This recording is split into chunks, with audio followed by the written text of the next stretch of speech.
Wagwan, you multifamily enthusiasts. Welcome to another episode of the Multifamily Real Estate Experiment podcast, where we continuously dive deep into the world of real estate investing, innovation, and personal growth.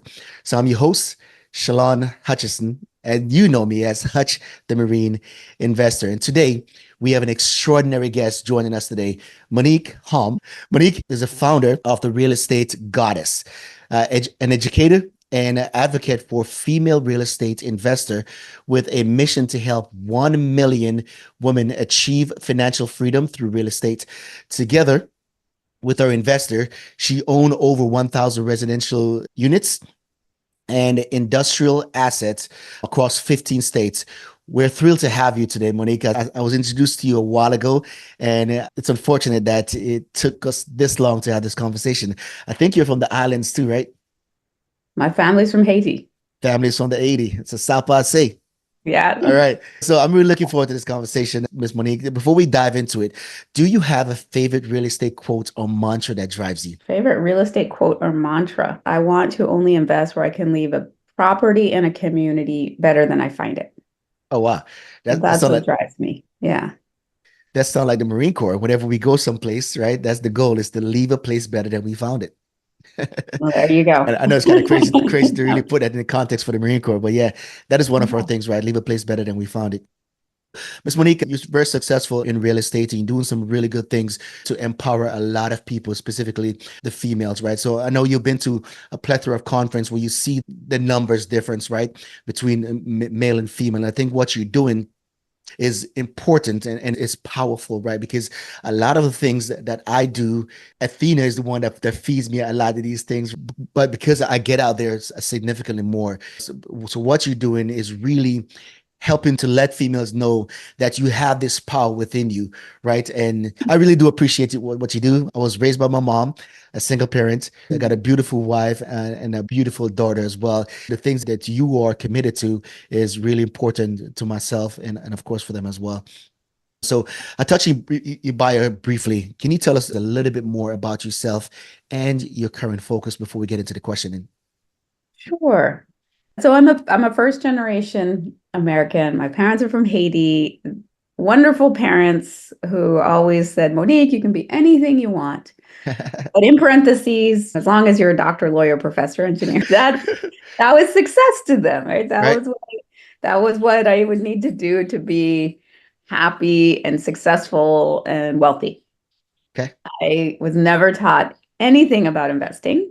The only thing I was ever taught about real estate is that at some point you should buy your house that you live in, if you can, right? When you can. And so I became a lawyer. I was working in a big corporate law firm.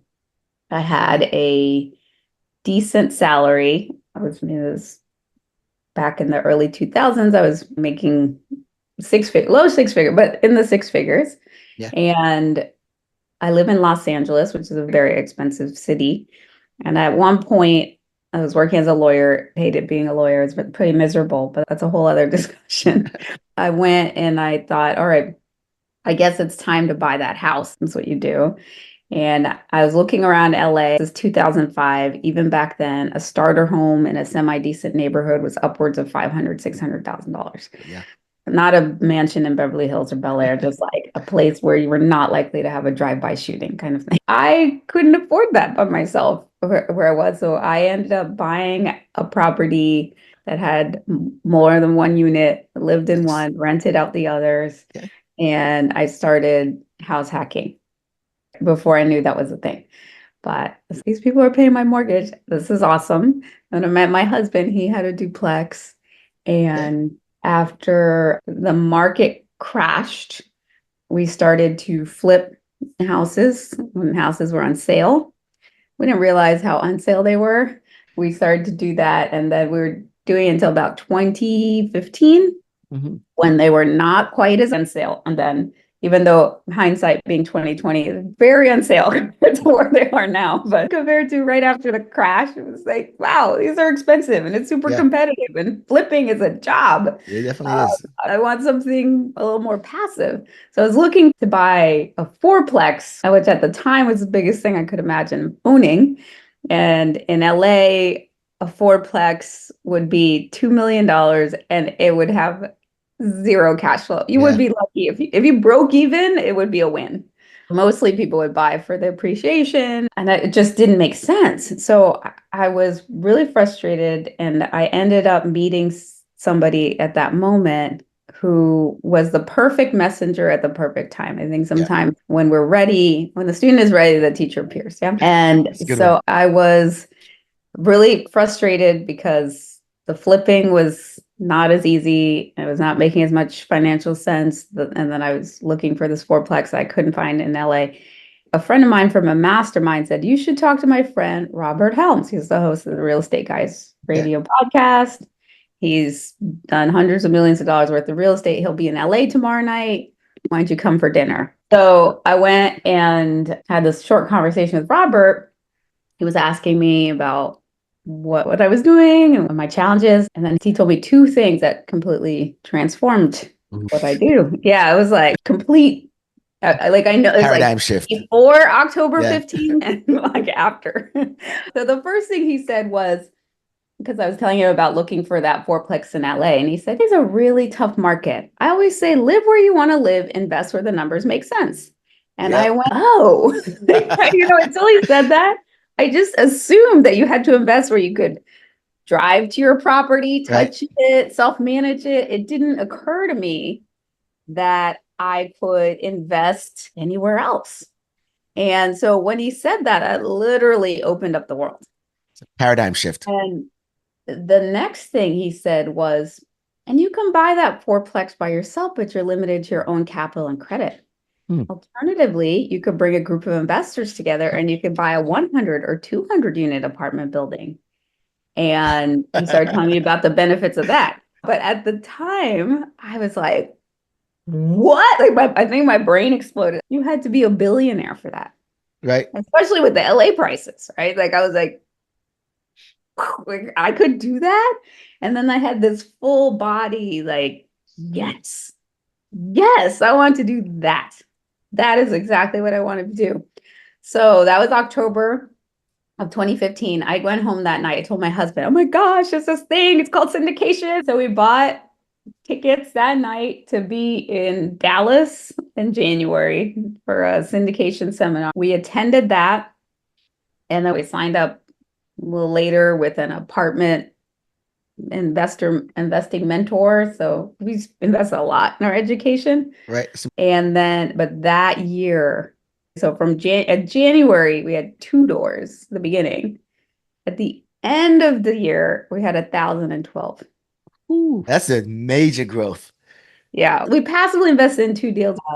We were the GP on 3. We did 2 apartment buildings and a mobile home park with GPs. So it was a big leap. And then just never slowing down, and the rest is history. And then I've kept going. We've gone into different asset classes. When I went to one of these seminars, I remember it was a 2-day seminar, and at the end of the morning after the seminar, and I was in the hotel gym, before we were going to check out of the hotel, I was on the elliptical, and I was thinking about that, and they were saying, like, if you're going to syndicate, build your brand, build your network, who do you want to work with? Who do you want to partner with? Who do you want to invest with? And I was thinking on that room that had 120 people in it, maybe 8 were women. It was just, and before that, so I'd been a lawyer, and then but I stopped being a lawyer. I ended up being a coach, and then I became an abundance coach for women. So I was already working with women around money. Bring women into this room. It was almost like God said, I have this mission, should you choose to accept it, and help 1 million women. And that's perfect. That's perfect. That leads me to my first question. The first one is dive into the unique feminine approach, right? So Monick, you emphasize investing in a pleasurable and feminine way, focusing on creating joyful and fulfilling life. So can you share how this unique approach have shaped your real estate journey and the impact it's have had on your investment and the community that you've created? So as I was saying, I've been working with women around this money and abundance, and women are not just smaller, less hairy men. We're chromosomally different. Our brains are wired differently. And those differences actually affect how we approach money and investing. So for men, investing can be fun, it can be a challenge. For women, it feels like a threat. It can bring up a lot of fear in us. It can, and also after our certain needs are met, most women they have to feel like what they're doing is benefiting something greater than themselves, something else, or else they're not really going to be inspired to deal with that threat. And a lot of times in this culture, we were taught that it has to no pain, no gain, man up, muscle through. Like that's a very masculine approach, which does not work for women. Instead of muscling through, what works for us is to pleasure through. A pleasure-based approach, really tapping into what feels good and allows us to have much better results in a way. It allows us to be more receptive and just the right people come through. Also for Gotcha. us Yeah. in intuition, like tapping into intuition. I Yeah. talk about women's intuition. Everybody has intuition, women. Everyone has it. But women's brains have these connections between the hemispheres that men's do not. And our right brain is more intuitive than our left brain.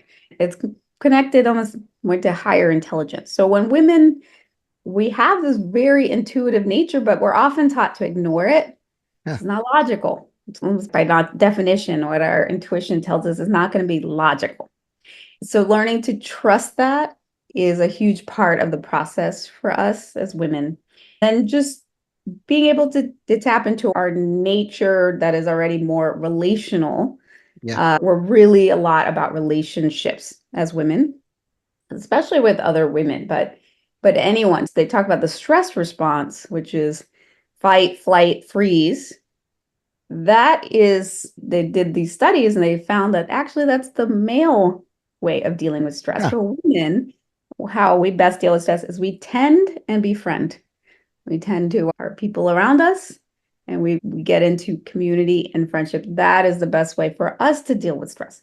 So when like tapping into those qualities just allows us as women, but not just us as women, because of the way we are wired to really to give back, helping women to get more in touch with their feminine, receptive, intuitive nature Yeah. helps everyone. So the next question is about strategic partnership and OPM, right? You mentioned that one of the things that you learned from Robert Elms is that you can invest in real estate using other people's money. But talk about, you also bring it in just now about a community and the way females work more in group and bringing things in, nurturing. Mm. What are some of the challenges that you've seen, the limiting belief, maybe we all do, regardless of gender, the limiting belief that had to dive into as you started attract people, more females into your community? What are some of those limiting beliefs about, especially about using other people's money to purchase large apartment complexes that they had to break through? Well, I'll tell you about the biggest one I had to break through Perfect. in order to be able to raise millions of dollars, right? Yeah. So being able to ask someone to write a check for a 6-figure, 7-figure check. You Right. know? I haven't asked for 8-figure checks yet. Hashtag goals. Yeah, 9-figure. We'll see. Asking at that level is really scary, right? And that question I was asking myself is, why would anyone give me that kind of money? Why would they do that? Why would they give me that? And that was the wrong question. I was just in a Tony Robbins event. He says, whenever you have a problem, it's because you're asking the wrong question. Huh. And the question is not that they're giving me money, because they're not giving me money. Mm-hmm. It's like they want their money working better for them. They want their money to go out and come back with friends. So I need to understand, what is it that they want and need, and how can I help them meet that goal? Right. And through investing. So they're not, so when I made it not about me, Mm-hmm. it has nothing to do with me. I'm just a Okay. channel. I'm just a vehicle. I'm just like a connector, a conduit between them and like an opportunity for them to reach a goal that they want. to Yeah. have more money, to have passive income, to have the tax benefits, to grow a legacy. So being able to get out of my own way and to not think, oh my God, it's why would they give it? It's me. It's not me. It's not about me. And that's what I learned. All right. It's never about us. It's about the other person. Correct. And that actually works really well with women because we are very wired to think about the other person. Hmm. And when we can think about, wait, how is this helpful to them? How are we being of service? And just it allows us to get out of our own way. And because it's a win-win. It is definitely is. I like what you said. They like their money to work or go out and come back with friends. That's pretty cool. So let's talk about scaling your investment portfolio or your apartment portfolio or even just real estate in general. Yeah. Now, you started with in the beginning of 16.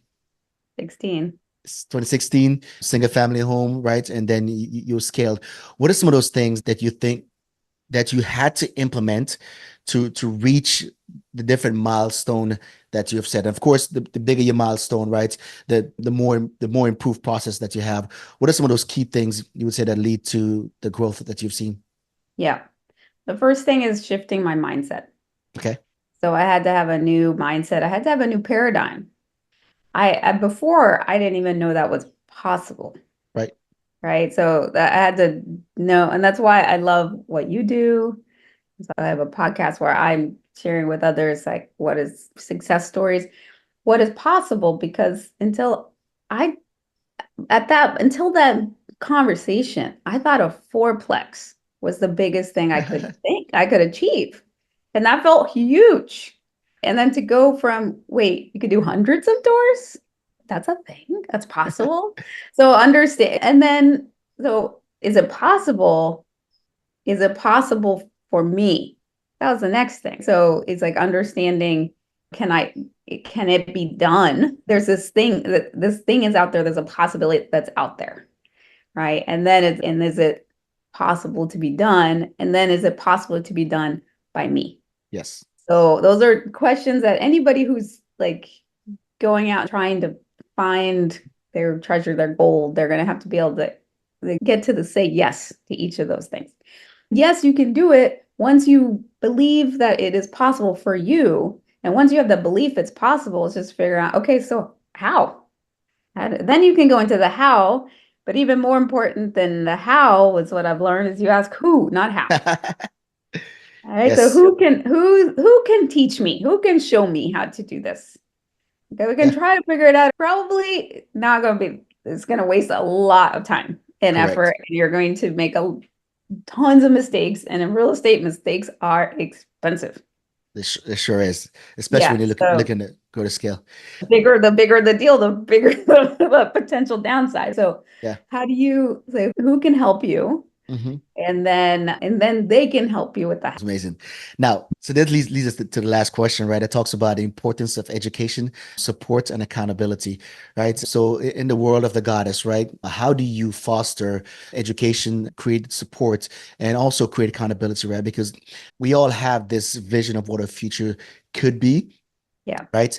And we can take massive action or we can be super laser focused. One of the things that I've learned recently about being laser focused, it could also be lots of action, zero result. Right, laser, right? So the accountability piece is important. Tell us about the world of the goddess and how you foster the education, support, and accountability. Yeah. So in real estate investor goddesses in our program, we have education, right? So we Right. do a lot of work on the education, do a lot of work on the mindset piece, Nice. helping to get over the fears and get into a belief alignment with what's Mhm. possible.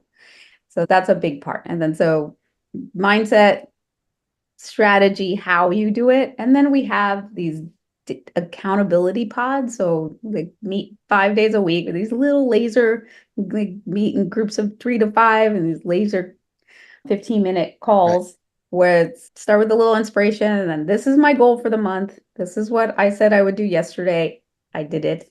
This is what I'm doing today towards that goal and towards my pleasure. So every day, and it's like the little, because it's not giant leaps It's yeah. that bring us forward, actually. It's the little consistent.